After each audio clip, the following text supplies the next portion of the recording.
Hi, Nellie. Thank you for joining us today. I mean, joining me because Sylvia is not here today. How are you? I am so good. Thank you for having me. So, my first question for you will be: so, did you choose to homeschool your four girls? I did choose that. Why? Free will, Why? So, oh goodness. So that was at the time I had a kindergartner, two second graders because I have twins in the middle, and then a fifth grader.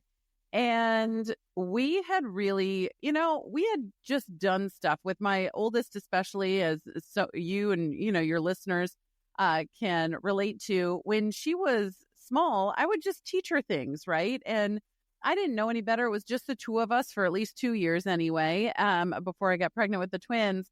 And so I would just teach her stuff. Well, she started really picking up on things. And then that took us into this weird trajectory of like special schools, I air quote here.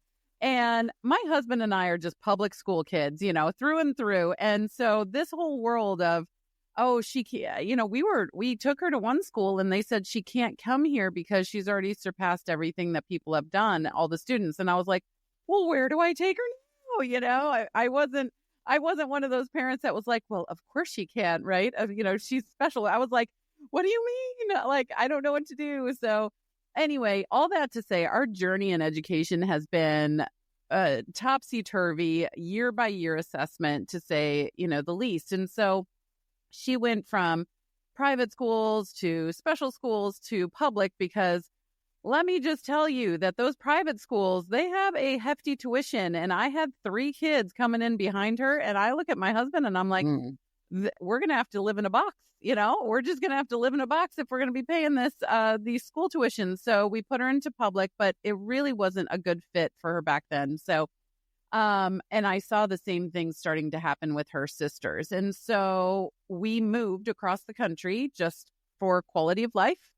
We moved from the Midwest over to the East Coast. And I was like, well, if we're making this one big move, we might as well make 2 really big moves and start homeschooling, right? Just throw everything in there. And so that's when we did. In 2015, we started homeschooling and again, kindergartner, second grade, fifth grade. And it was great. I did it for 7 years. And I didn't go into it with any other plan except for we're going to try it out for this year. We're going to see how this year goes, and then we'll assess from there. And then the next year we're going to try it again for this year, and we'll see how it goes and go from there. And so, it was a learning experience for me, a learning curve for me. So many people tell me, oh, you must have so much patience. You must, be such a great teacher. I was like, oh, I have 0 patience, actually. I have 0 patience. And I'm better now. Not great, but better now. But it really was a learning experience for me. It was a learning experience for the kids. And I just remember the last day we homeschooled, which was almost 2 years ago now. And the very last line, because you can homeschool 1,000 different ways, but I did it in the way that I stood up at the board and I wrote down notes and they took notes. And it was the way I knew how to do school. I had taught college before, but I had never taught kindergarten before. So anyway, I would do that. And I was reading them a history book, and the very end of the history book said, there's still so much more yet to be discovered. And I was like, I just lost it. Of course I did. I cry on a dime, but I lost it. And all the girls came up and gave me hugs. And I will just always remember that moment. And we had gone through it. We had sludged through it. We had paraded through it. We had succeeded through it together. But it was something we all did together. And it was really a beautiful experience. So I really admire you because I know that's something I couldn't do, especially for 4 kids. So when you do the homeschooling, it's up to which grade? You can do it all the way through if you want, but for me, I did. Yeah, absolutely. You can. Wow. I have several friends that their kids never went to school outside of the home, and they did it all the way through. And then some of them went to a university, and some did university at home as well until they went into their career field. So And you can really do it so many different ways. And there's homeschooling groups and there's co-ops and et cetera, et cetera. So, but for me, we wanted to make sure that our daughters had some experience out in the world where we could help them navigate it before they left home. And, we don't live in a place that has a wonderful, wonderful school system. They're fine and they're suitable, I guess. But we knew that if they went into the school system, they were going to have challenges. But we wanted to help them face those challenges and navigate them before they were just thrown out into the world and said, good luck, here you go. So that's what we did. Once they hit 9th grade for my oldest, and then she went off into a private school and then a public later, and then a co-op or a dual enrolled with college. And then my twins left at high school. And then my fourth child, she is an extreme extrovert, much like my husband, not much like me. And so she would definitely not have done well home alone with schooling because she thrives and gets all of her energy off of being around people. So we did move her into school at 7th grade instead of having her stay home until 9th, which for her, that was a good decision. And that's the thing with all of this. You need to make the right decision for your family and the right decision for each individual child going through this. And so, she's going into public school this upcoming year, and she will be the first of our daughters to go into a public school at 9th grade. My twins went in at 10th grade. My oldest went in at 11th grade. So it was just the right path for them. So that's great that you can recognize, each kid, is different, and you can recognize, this one needs to go to public school earlier, and you're not stubborn saying, I don't want to teach them, the school are not good, and I'm gonna homeschool them until the end. I think that's a great attitude. So, yeah. so the fact that you homeschool them and you said you wanted to give them, tools for the world and everything, that's the fact that you wrote those 2 books that we're going to talk about, is it coming from them, from that you homeschool them and you realize, I need to bring them more? Because I saw that you have this book called, I really love it, 40 Scriptures and Conversation to Have When Raising Daughters. Mm-hmm. And so where is that coming from? Well, how did you have the idea to use the Bible to help your children? Well, so our family, we did not grow up in faith-based homes. We both grew up in several, what's the word I'm looking for? Like general homes, I guess. And just lost my word there. I'm human. It happens. But anyway, yeah. None of us that talk on any podcast you ever listen to have it all together all the time. But secular, that was the word I was looking for. So we both grew up in secular homes. But anyway, and so we didn't come to, Christ and our faith until our 30s. My husband and I, and then our children were 5, 3, 3, and 1 during that time. And it was a tumultuous year.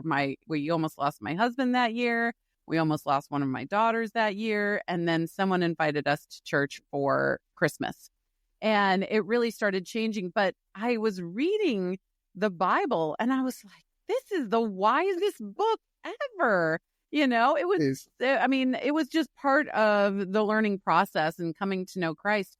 But in doing that, I was picking out, and as a parent at that point, but now I'm a parent of, teenagers, it is really the richest book of wisdom that is out there. And, no matter where you lie on the faith spectrum, that wisdom is going to be applicable in your life, absolutely, hands down. And so I really wanted to put this together for all families to know these are scriptures that can absolutely help you and conversations that need to be had, because so many of our young women out there are walking around feeling alone and worthless, and that no one hears them or sees them and they don't belong anywhere. But the scriptures and conversations we go through in that book that you're referring to really dig into those conversations to have, instead of just assuming that they're doing okay because they have a smile on their face, or just assuming that they're doing okay because they got an A on their math test or a B on their math test. And, they're seem to be doing quote unquote okay or fine, right? That's one of the F words that's not allowed in our house, is fine. How are you doing? Fine. No, how are you actually doing, right? And so, it dives into those conversations, because our job as parents is truly to equip them individually for the world that they're going to meet out there, and how they can live and thrive and succeed in it with the gifts and talents that they have. And so that takes conversations, intentional conversations right now within what I call the 65-70. That's how many days are in 18 years.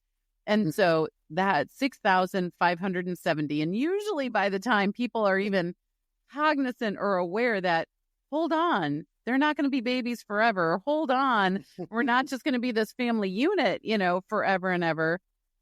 A lot of times, half of that time is already gone, if not more. And, my daughters today are 19, 16, 16, and 14. And, I was just telling my husband the other day, I was like, who gave these kids the right to grow up, I know, right? And I was like, who did that? I was like, oh, yeah, I guess we gave birth to them, Yeah, it goes so fast. So It really does. how did you select and pick each of these? Because there's 40 scriptures in the book. Mm-hmm. How did you select? What was the process for you to? Because even myself, I haven't read the whole Bible. I read the Bible, but not all of it. So how did you select those particular, passages? Well, they're ones that have really stood out to me. If you look in my Bible, which is right next to my my computer right here, it is marked up, front to back. And I've been through the Bible, I think almost 6 times now. And so I have really, read through that Old Testament, New Testament, and all the different parts, and really found, what, that resonates. That's a conversation that needs to be had. And so I really got it from that. But also understanding the foundation that needs to be built in young women and all children. I in particular, my work focuses on young women, but the foundation of worth, esteem, and confidence. So I really went through and focused on those things. What does the Bible say about self-worth, right? Where does our worth come from? It doesn't come from Instagram. It doesn't come from what the girl, sitting next to you in math class, thinks about your outfit that day. It doesn't even come from what, Uncle Rob or whatever says. But where does worth come from?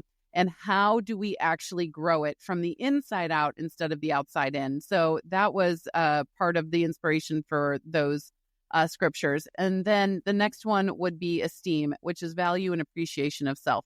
So where does our value come from?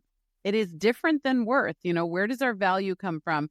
It really has to do with trust. How can we learn to trust ourselves, learn to trust the Lord, and learn to the best of our abilities to trust the world around us? Because we can't control anyone but us, right?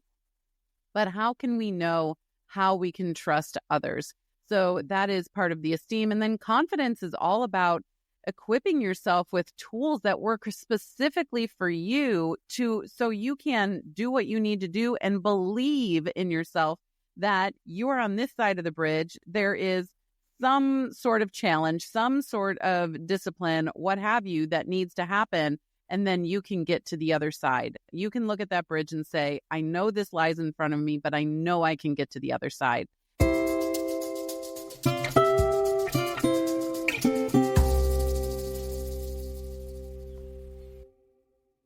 And that's what confidence really is, true belief in self, not the inflated ego. Again, going back to some things that people can mistake for confidence, but true inner confidence. I was going to ask you, what would be the most important things we have to do to raise them with confidence? So that would be what you just said then. Absolutely. Okay. Yeah, I have a tool that I teach in my work called the EMP, and that is really mapping out a tool specifically for that child that is their emotional, mental, and physical tools that they can use in order to, and there's a bunch of different sections in it, right? In order to build relationships, keep friendships, do, well at school, finances, their faith journey, their purposes that they see in their, close and even long-term future. So there's all these things, and they're different. I have 4 daughters. They are truly 4 corners of a square. They could not be more different, even the twins. And their EMPs all look very different. And my husband and I do these too. But it is a tool that we can work on together. I can help them with. They can do in their spare time, but then they can put it up on their wall. And they know, okay, if I get stuck, these are the 3 to 5 things that I need to do in order to move forward with this. Because so many of us just feel like we're walking around with the weight of the world on our shoulders and we can't move. There's no way forward. But if you pre-plan intentionally for that, you could say, wait a second, I know this and I know what I need to do because I figured it out when I was calm and not stressed and not going through this, right? I figured out what I need to do in order to walk forward through this challenge. So is that something you would recommend for them to be able to lead, in the future, to use that tool, right? Okay. So all of this work, the foundation of worth, esteem, and confidence, and the bedrock that goes underneath that I talk about, because all of my work is really at the cross section and what I believe is the most strongest cross section of biology, psychology, faith, and culture. So you have to understand your body. You have to, especially as parents, we need to understand where our kids' brains are, and when they're going through something, and understand they are not just, small in stature adults. They're actually different in their brain right now, and understanding that can give you a lot of grace. I took my daughter to summer camp this morning, and she left the house with 2 left shoes. I had to turn around and come back. She's like, we're going to be late. Oh my goodness, I could just wear this on my right foot. I'm like, girlfriend, you cannot wear a left shoe all day on your right foot. Ooh. And she was like, yes, I can. It's fine. No, you cannot. Let's turn around. She's 14. Yeah. So anyway, yeah. All that to be said. And so really diving in and building all of these things lead up to what I call self-discipline leadership, because not everyone is going to be a leader of other people in the world. Some of us are just employee. And I say just, there's very important employees out there, but you aren't leading other people, but you always have to lead yourself no matter what. And that's really missing in a lot of our young adults today. And even in some of our older adults, they don't know how to lead themselves even. And then their lives are falling apart around them. And it's really sad to see. So all of this foundation builds up to self-discipline leadership so you can go out and be successful in the world in whatever is your unique purpose, talent, gifts, etc. Yeah. I mean, for me, it's really important because, like you say, if you don't know how to lead yourself, you might follow people that you're not supposed to. Right. And I'm thinking, with the rise, of social media and all the kids being, on it, how do you do with your children? How do you manage with your, they're kind of adult now. You said you have one that's 19, and so maybe not the 2 oldest, but the one who's 14. Is she on social media? Does she follow people? And how do you manage this? It's really hard. And so it can feel impossible sometimes. So all of our girls have been, again, through their individual journeys with what they wanted, right? And so they come to us if they want something, a different platform or et cetera. We talk about it. We set up really healthy boundaries. And then we have a box in our room that at 6 o'clock the phones go into. And so because they don't need to be on it any later than that during the day. Now, if they're not home, that's, another thing. But when they come home, then it needs to go in there if they're at work or school function, etc. But 6 o'clock, the phones go in there, and they don't get them first thing in the morning either. It's really like 11 o'clock in the morning or so. 11 to 6 is the good window for phone usage. And then during that, it doesn't mean they can be on their phones for 7 hours as much as they would love to, right? Sometimes. And so it's in there, or they're in the box, but from 11 to 6, they can have them. And then they play games, connect with friends, make plans, etc. But it really just like half hour to an hour. And we talk about their screen time. If you have an iPhone, I know we all do. You can scroll all the way over and see what the screen time was for that day. Sometimes they'll be stuck in a Minecraft world or whatever, and they're like, oh, went over it, right? Or whatever it is. But things like that we talk about. I mean, that's creative work, right? When they're in Minecraft world, it's not like they are scrolling Instagram. There's a big difference between scrolling Instagram for 2 hours or, building a Minecraft world for an hour or so, right? There is a big difference there, and helping them understand that too. But outside of that, those healthy boundaries, never, never, never in the room overnight. That is a very big no-no. And sharing the space with them is really important if they are on social. So each one of our kids is on a different, some of them overlap social platforms, but no more than 2. Any of them have. And my youngest, my 14-year-old, is on social. She's on Instagram, but it's because she has a business. So she wanted to go to Costa Rica. And so that was her choice. And so she had to pay for it. And it was about a, $4,000 trip. And so I was like, so how are you going to do this? I'm so interested. She was 13 at the time. And she was like, well, I'm going to start a business. And, lo and behold, she certainly did. And she started a business called Pup Tugs, and they're dog toys, and she sells them all around the United States. And she raised her money and went to Costa Rica in March. So serious? Yeah.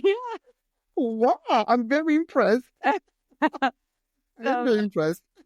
Yeah. And so she has social media for marketing for her Pup Tugs business. But I'm a part of that, and I, help her with that and things like that. And then, so really sharing the space with them. When I ask my twins aren't on Instagram, but my oldest one is. And so we share videos back and forth. Oh, what are you, learning or seeing on there today? And it's usually puppy videos or, some funny, cute little things or what have you. And we share that space and talk about it. And so when it comes to the social media space, I am not one to say absolutely not, right? Because like for my youngest daughter, it was really helpful for her in her business growth, right? And if we would have said absolutely not, then it would have been harder for her to raise that money for Costa Rica. But you need to do it with healthy boundaries. There needs to be a good solid why behind that. You need to talk about what that why is and go into it with eyes wide open. And I really recommend families watch things like The Social Project and different documentaries out there. So kids are very aware of how they are being manipulated because they are businesses built on advertising, right? Yes. And so you need to make sure that they are aware and have those really serious discussions about that. And so they know if they're going down a rabbit hole that they don't want to go on or they shouldn't be on, etc., how to, get out and back out and how to stay in a positive path in that world. It kind of reminds me if any of your listeners have seen Pinocchio, right? It's like the donkey playground where they're all playing in there. And if you don't know what you're doing and where you're going in there, you absolutely will get lost and turn into a donkey. So, I mean, in your case, it's like the dream situation. Your daughter, she has this account to open a little business. She went to Did she go to Costa Rica? Because I just came from Costa Rica, actually. Oh, it's funny that. Yeah, we just went on vacation there. It was very nice. Did she go? She went. She went in March and had a great time. All of my kids. It's funny. My husband and I, we have not been out of the country, but in the last year, my oldest went to Paris. My twins went to Peru. They just got back like 2 weeks ago, and then my youngest was in Costa Rica. So my kids are traveling, but these are all trips that they've saved up for and worked for, and I mean, you name it. And the Peru trip especially was about $5,000, and people are like, "Wow, how did they do that?" And I was like, They watered people's flowers. They worked at the pizza place. They worked at the sandwich place. They worked at the cheese place. They babysat. They filed people's filing cabinets for them. I mean, they did, you name it, but they made it there. And it made it so much more special for them to get on the plane and know they owned that. You know, they got there through hard work and perseverance. Even if they wanted to veg out on the couch and watch some Netflix and one night, they're like, no, I got to go babysit again or what have you. But they made it and they did it. Yeah, maybe for the next trip, I'm going to ask my daughter. She's only 11, but she went to Costa Rica doing nothing. So maybe, I should ask her and let them to water, the neighbor's plant or something. And contribute a little bit. Absolutely. So it looks like in your family, you have a very nice dynamic. So what would you say to parents who are not at that level yet? How do you build connection and communicate, with clarity with your child? What would you say to them? Listen, our family is just as crazy and nitpicky and bickery as, anyone else's out there. But I have a sign actually right behind the computer as I'm going downstairs that says, choose joy. And our life is completely built on the choices that we make. And so if you are in the midst of a storm, it really comes down to what are you choosing to focus on? Are you choosing to focus on the problem or the solution? And in that solution, are they things that are attainable or are they things that are just pipe dreams, right?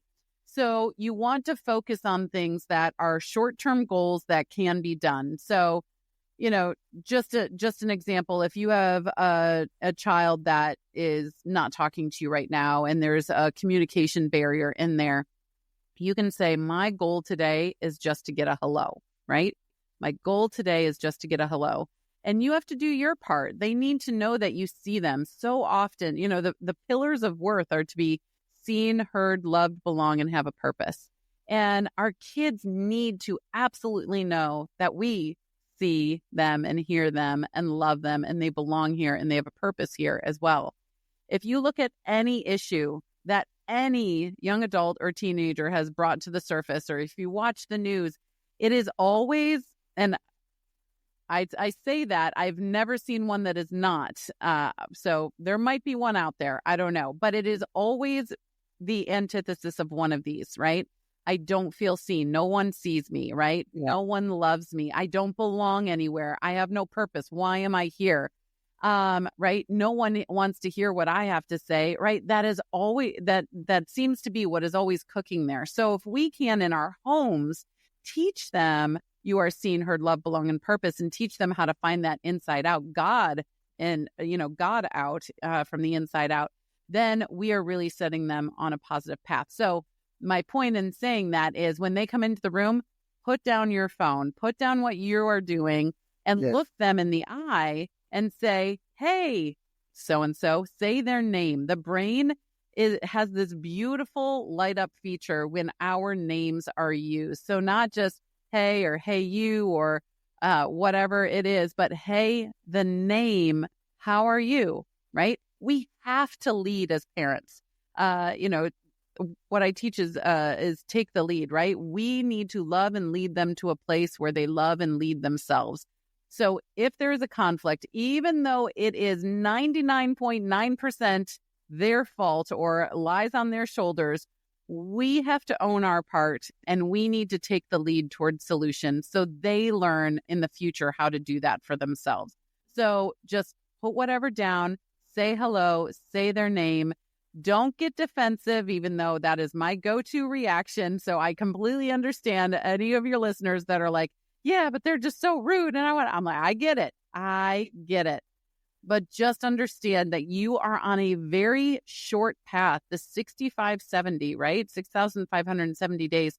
There is an off-ramp coming, and we need to be able to help mold them and shape them during this time that we have with them, during this moldable time of brain development, because we are going to go from coach to consultant real quick toward the end of this. And a lot of times we're not ready for it. And then you're in consultant phase and they're, 19, 25, 30, what have you. And you're like, oh, I really wish I could coach, them back through this. And so now is the time. I love what you just said. Going from coach to consultant, that's exactly, I'm starting to feel, not already my 11 years old, but yeah, I know it's coming very fast. And, when you were talking about being available for them, I have a 2-year-old and she's already showing me that I need to be present. If I am on my computer, she will slam the computer. She's calling me, and if I don't reply right away and I say yes with her name, she would slam the computer. Computer, close it down. Like, I'm talking to you. Listen to me. And my other 11, she will start dancing in front of me. Like dancing, like, look at me. Pay attention. Look at me. Yeah, pay attention. So yeah, completely understand everything.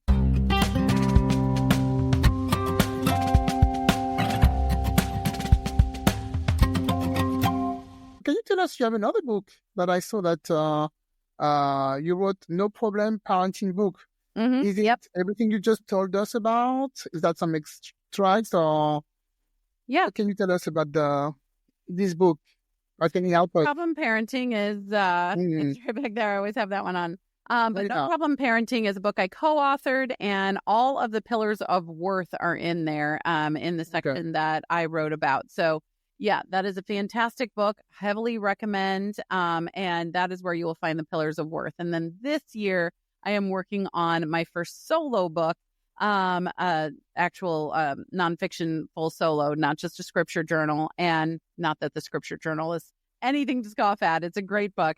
But anyway, I'm working on my first full book this year. So yeah. And that will be about this entire foundation that I've talked about and how to actually do it. Because here's the thing. So many people say, there's not a book on parenting, or there's not a book on how to raise this child. There are so many books on parenting. There are so many, and I have read many of them over the years, but there was never a book on how to raise my daughter, right? My one daughter. And then comes more sisters. What about that daughter? What about that daughter or that daughter? And so that's what this book that I'm writing now is going to be able to do, is teach you how to specifically raise your daughter. It's the blueprint for that, so that you can raise her in the unique way that she needs to have this foundation built in order to have success in her life. Did you find that was helpful reading the scripture with them? Oh, yeah, absolutely. Yeah. I have one that I saw on your website. I really like the one from Matthew, like 14:16. I'm going to read it for the listeners. Yeah. So it says, you are the light of the world. A town built on a hill cannot be hidden. Neither do people light a lamp and put it under a bowl. Instead, they put it on its stand, and it gives light to everyone in the house. In the same way, let your light shine before others, that they may see your good deeds and glorify your Father in heaven. That really touched me. I really thought about my daughter when I saw that. So I guess that's something you read to them, or you show them to show them, their worth. Absolutely. Yeah. We read through the scripture, and we talk about, their takeaways from it. And then in the scripture journal, there's just some questions about that. So what does it look like for you to share your light with the world? What do you think your light is that you can share with the world? And then we go around and have a family discussion about it. And it's great because it only takes like 10, 15 minutes. It's a great time that the family can come together, because if your family is anything like mine, we're in 1,000 directions all day long. And so it's just kind of our meeting point that we can have. And we're all, sitting in the living room. We have a giant couch with 6 adult-sized people anyway. And so we're all sitting there, and we can talk through these and bounce ideas off of one another, and just have that place of, oh, yes, this is the book that I go to for ultimate wisdom. I know I am worthy. This is the light that I have to share, and this is how I'm going to share it, specifically to that scripture there. And, Dan Allender has a great quote that I love too. I just shared this with my family, and it says, you are the only you this world will ever know, and you represent a piece of God the world needs to see. And I love that. And it's so true. And it fits along with that scripture too, right? You are the only you the world will ever know. And we each have this unique, beautiful piece of God within us that it is our job to shine that out into the world. Yeah, this is really, Yeah, I mean, the Bible here, there's so many stories in there, so many quotes in there, so many verses that are really worth sharing. It's unbelievable. It's never ending, that's for sure. Yeah. Are you offering service to people? Can people come to you for advice, or Yeah. what do they come to you for usually? So I have a program called Take the Lead, which is walks through a lot of this foundational work, and that is self-guided. And so that is available on my website. And then I do one-on-one as well. And so that is also available. Just contact me, and either myself or my assistant will get back to you about how we can help. And then there's free resources all available on the website as well, master classes, etc. So all of that is available. That's great. So I will put, of course, all the information on the show notes. If people want to contact you and reach you. And do you want to add anything maybe we didn't talk about that you wanted to listener to know? No, I think one of the best things to understand is it is never too late. You don't want to seek after perfection, and because we need to teach our kids how to rise back up after they fall down. We really need to take the lead in this way during the 65-70. But I think a great way to wrap this up would be 2 Timothy 1:7, which is my life verse, which is, you were not given the spirit of fear, but of power, love, and self-discipline. And there's so many times as a parent that we have to be on our knees, either physically or just mentally, and know I have power, I have love, and I have self-discipline, right? Because our human nature is going to be to snap back or to, be way too harsh with punishment and not have consequences, right?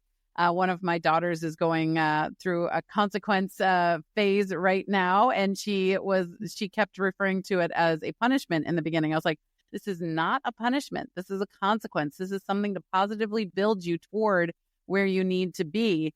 And so she was like, oh, yes, I know, it's so funny. But yeah, I mean, punishments are for, other things outside of the home. The home doesn't need punishments. The home needs consequences and positive discipline to move in a forward direction. Because punishments just stall or hold people back, but consequences can move you forward. That's good. There's also some good affirmation that you gave us earlier, power and we really like our affirmation here on High Vibes and Mike. We talked a lot about that. Well, thank you very much, Nellie. It was really, really enlightening and very interesting, especially, I have 2 daughters, so I was really excited to talk to you today. Yeah. Do you think there's something, because boys and girls are very different, but do you think there's something that can be also applied to boys? Because Sylvia has 3 boys. Yes. And yes. And in my private work, I work both with young women and young men. But in the project that I have, the Take the Lead, it is specifically for young women because it's for parents and for young women themselves. But the foundation needs to be built no matter what. The difference, remember I said I work at biology, psychology, faith, and culture, is really that biology piece, because a young man's brain is different than a young woman's brain. And so we really need to understand how they work. And then the psychology piece is their individuality. It's how they relate to the world on an individual basis, and how the world relates to them, how they teach, how they learn, etc. So yes, the foundation needs to be there for all young adults that are, going off into the world, and needs to be built within the 65-70. Absolutely. Okay, great. Perfect. Thank you very much. And for anyone, want to contact you, we will have all the information in the show notes. And good luck on the book. I don't want to finish it. Gotta go get ready. Yeah. Maybe we talk to you after you're done with it. We can talk about it again. Sounds great. Yeah. Thank you very much. Bye-bye.